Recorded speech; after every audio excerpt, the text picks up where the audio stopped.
Hello guys, আপনারা যদি OnePlus Nord CE3 user হয়ে থাকেন আপনাদের জন্য সুখবর রয়েছে। একটি নতুন সিকিউরিটি প্যাচের আপডেট এসে গেছে, হয়তো আপনাদের এখনো আসেনি কিন্তু কয়েকদিনের মধ্যে চলে আসবে। এবং সেই ভার্সানটা কি এখানে দেখতেই পাচ্ছেন 14.0.0.6 এই ভার্সানের নতুন আপডেটটি চলে এসেছে এবং এই আপডেটের ফলে অনেকগুলো নতুন ফিচার্স আপনাদের এই মোবাইলে অ্যাড করেছে, এমনকি আপনাদের সিকিউরিটির ক্ষেত্রে কিংবা স্টেবিলিটির ক্ষেত্রেও অনেকটি ইমপ্রুভ করেছে। এই আপডেটের ফলে কি কি নতুন ফিচার্স এসেছে কিংবা কি কি নতুন চেঞ্জ হয়েছে তা আপনাদের জানাবো এই ভিডিওটিতে, তাই জন্য পুরো ভিডিওটি অবশ্যই দেখতে থাকুন। তো হ্যালো গাইস, আমি সৌরভ, আপনারা দেখছেন ইস্যুটেক।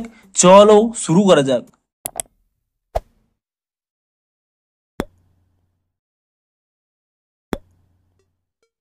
ভিডিওটি শুরুতেই জানিয়ে দিই, আপনাদের যদি এই ভিডিওটি একটু হেল্পফুল বলে মনে হয় অবশ্যই একটি লাইক করে দিন। আর আপনারা যদি OnePlus Nord CE3 ইউজার হয়ে থাকেন তাহলে চ্যানেলটিকে অবশ্যই এখনই সাবস্ক্রাইব করে রাখুন, কারণ এই মোবাইলে যে কোনো নতুন আপডেট এলেই তার রিলেটেড ভিডিও আপনারা কিন্তু এই চ্যানেলে পেয়ে যাবেন। তাই জন্য অবশ্যই চ্যানেলটিকে এখনই সাবস্ক্রাইব করে রাখুন। তো চলুন এবারে মেন ভিডিওটি শুরু করা যাক। তো প্রথমেই জানি আপনাদের যে এই নতুন আপডেটটি আসতে চলেছে কিংবা চলে এসেছে এখানে 14.0.0.6 এই আপডেটটি হচ্ছে 758.37 MBর। এবং আপনারা যদি এই আপডেটটি করে নেন এবং তারপরে আপনারা কি করবেন, এখানে যদি সেটিংস অপশনটি ওপেন করে নেন এবং তারপরে একেবারে নিচের দিকে স্ক্রল করে নেবেন, এখানে আপনারা যদি অ্যাবাউট ডিভাইসে চলে যান এবং তারপরে আপনারা যদি এখানে ভার্সানের উপরে ক্লিক করে নেন, এখানে আপনারা নিচে দেখতেই পাচ্ছেন আমার এখানে আপডেটটি হয়ে গেছে 14.0.0.6। এমনকি এরপরে যদি আমি এখান থেকে ব্যাক করে নিই এবং নিচের দিকে কিছুটা স্ক্রল করে নিই, এখানে দেখুন অ্যান্ড্রয়েড ভার্সানে যদি আপনারা ক্লিক করে নেন, এখানে একটি নতুন আপডেট পেয়ে যাবেন। দেখুন অ্যান্ড্রয়েড সিকিউরিটি আপডেট রয়েছে 5 এপ্রিল 2024-এ, অর্থাৎ এপ্রিল মাসের যে লেটেস্ট সিকিউরিটি প্যাচ রয়েছে তা কিন্তু এই আপডেটের মাধ্যমে আপনাদের দিয়ে দিয়েছে। এমনকি বেশ কিছু নতুন ফিচার্স এই আপডেটের মাধ্যমে দেওয়া হয়েছে। সেই নতুন ফিচার্সগুলো কি, আপনারা এখান থেকে যদি ব্যাক করে নেন, প্রথম ফিচার্সটির জন্য আপনারা কি করবেন, প্রথমে আপনারা এখানে সেটিংস অপশানে ক্লিক করে নেবেন এবং তারপর এখানে নিচের দিকে স্ক্রল করে নেবেন।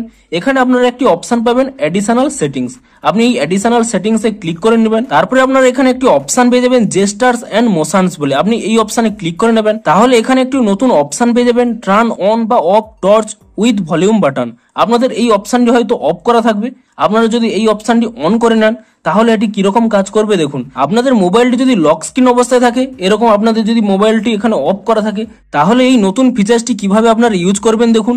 আপনাদের যে এখানে সাউন্ড বাটনটি রয়েছে, আপনারা যদি এই সাউন্ড বাটনের নিচের অপশনটি আপনারা এখানে ক্লিক করে রাখেন, তাহলে আপনাদের এখানে দেখতে পাবেন আপনাদের কিন্তু লাইটটি অন হয়ে যাবে। এবং পুনরায় যদি আপনাদের এখানে সাউন্ড ডাউনের অপশনে ক্লিক করে রাখেন, তাহলে কিন্তু অটোমেটিক্যালি কিন্তু আপনাদের টর্চটি অফ হয়ে যাবে। আপনাদের মোবাইলে কোনোরূপ এখানে অন করতে হবে না, আপনারা কিন্তু এভাবেই লক স্ক্রিন থাকা অবস্থাতেই আপনাদের টর্চটি কিন্তু অন অফ করতে পারবেন। আপনারা আরো একটি আপডেট পেয়ে যাবেন, আপনারা যখন এখানে সাউন্ড আপ কিংবা সাউন্ড ডাউন করে নেবেন, এখানে 3 ডট পেয়ে যাবেন। আপনি সেই 3 ডটে ক্লিক করে নিলে এখানে দেখতে পাচ্ছেন একটি নতুন লুক আপনারা পেয়ে যাবেন। এখানে মিডিয়ার সাউন্ড বাড়ানো কমানো করতে পারেন, এখানে আপনারা রিংটোন এখানে বাড়ানো কমানো করতে পারেন, কিংবা অ্যালার্মের সাউন্ড কিংবা এখানে নোটিফিকেশন সমস্ত কিছু করতে পারবেন।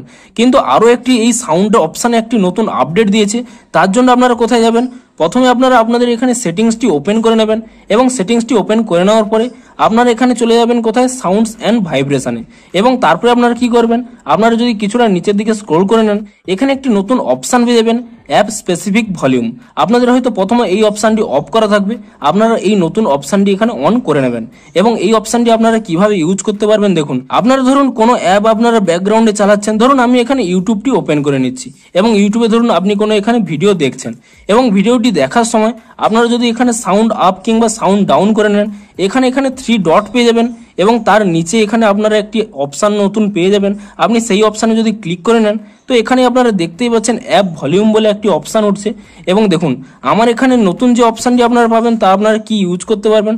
আপনাদের ধরুন এই মিডিয়াটি পুরো হাই আছে, তাহলে কি হবে, আপনাদের যে কোনো অ্যাপসই আপনারা খুলুন না কেন, আপনাদের কিন্তু এই হাই ভলিউমেই কিন্তু সমস্ত কিছু প্লে হবে। কিন্তু ধরুন আপনাদের মোবাইলের এখানে মিডিয়াটি হাই ভলিউমে আছে, কিন্তু আপনারা চাইছেন ধরুন ইউটিউবটি যখনই ওপেন হোক এখানে কিছুটা সাউন্ড কম অবস্থাতে ওপেন হোক, কিংবা আপনারা চাইছেন যে আপনাদের মোবাইলে বিভিন্ন সাউন্ড বিভিন্ন জায়গায় থাকলেও আপনারা শুধুমাত্র যে কোনো অ্যাপে চাইছেন যে সেই অ্যাপে যেন অন করলেই কেবলমাত্র আপনি যেরকম সাউন্ড এখানে চুজ করে নেবেন সেরকম সাউন্ডেই এখানে প্লে হবে। এমনকি আপনারা ধরুন ইউটিউবে এরকম সাউন্ড আপনারা সিলেক্ট করে রেখেছেন, আপনারা যতবারই ইউটিউব এখানে ওপেন করে নেবেন এই সাউন্ডেই কিন্তু ইউটিউবটি আপনাদের চলবে, আপনাদের মোবাইলের সাউন্ড যাই থাকুক না কেন। অর্থাৎ এভাবে আপনারা আপনাদের অ্যাপ স্পেসিফিক ভলিউম আপনারা এখানে সিলেক্ট করতে পারবেন। এবং এর পরের যে আপডেটটি এসেছে তা গ্যালারির জন্য। আপনি যদি এখান থেকে ব্যাক করে নেন এবং আপনাদের যদি এখানে গ্যালারিটি ওপেন করে নেন, ধরুন আপনি কয়েকটি ফটো এখানে সিলেক্ট করে নিলেন এবং তারপর এখানে নিচে একটি নতুন অপশন পেয়ে যাবেন ক্রিয়েট বলে। আপনি যদি এই ক্রিয়েট অপশনে ক্লিক করে নেন, এখানে একটি অপশন পেয়ে যাবেন কলেজ বলে। আপনি এই কলেজ অপশনে যদি ক্লিক করে নেন, এখানে আপনারা অটোমেটিক্যালি কিন্তু আপনারা যে সমস্ত ফটো এখানে সিলেক্ট করে রাখবেন তা কিন্তু এখানে ইজিলি এখানে কলেজ ক্রিয়েট করতে পারবেন। এখানে দেখুন টেমপ্লেট বলে অপশন রয়েছে, কিংবা আপনারা এই অপশনে ক্লিক করে নতুন নতুন এখানে কলেজ পেয়ে যাবেন, কিংবা এখানে স্টিক্সেও ক্লিক করে অনেক নতুন নতুন ফ্রেম আপনারা পেয়ে যাবেন, যার মাধ্যমে আপনারা ইজিলি গ্যালারি থেকেই কিন্তু অনেকগুলো ফটোকে একসাথে কলেজ করতে পারবেন। এমনকি এই আপডেটগুলো ছাড়াও আপনাদের সিস্টেমটাও অনেকটা ইমপ্রুভমেন্ট হবে, আপনাদের অ্যাপ ক্লোজিং কিংবা অ্যাপ ওপেনিং সমস্তই কিন্তু স্মুথলি চলবে। এবং এই নতুন ভার্সন আপডেটের মাধ্যমে এই কয়েকটি মাত্র ফিচার্স অ্যাড করা হয়েছে এবং সিকিউরিটি আপনাদের পুরো লেটেস্ট এপ্রিল মাসের প্যাকেজ এখানে দেওয়া হয়েছে এবং আপনাদের কিন্তু সিস্টেমটা অনেকটি ইমপ্রুভ করা রয়েছে। তো এই ছিল OnePlus Nord CE3 14.0.0.6 latest update. আপনারাও নিচে কমেন্ট করে জানান আপনাদের এই নতুন আপডেটটি আপনারা পেয়েছেন নাকি। দেখা হচ্ছে আরো কোনো OnePlus Nord CE3 নতুন আপডেটের ভিডিওর সাথে। Thanks for watching.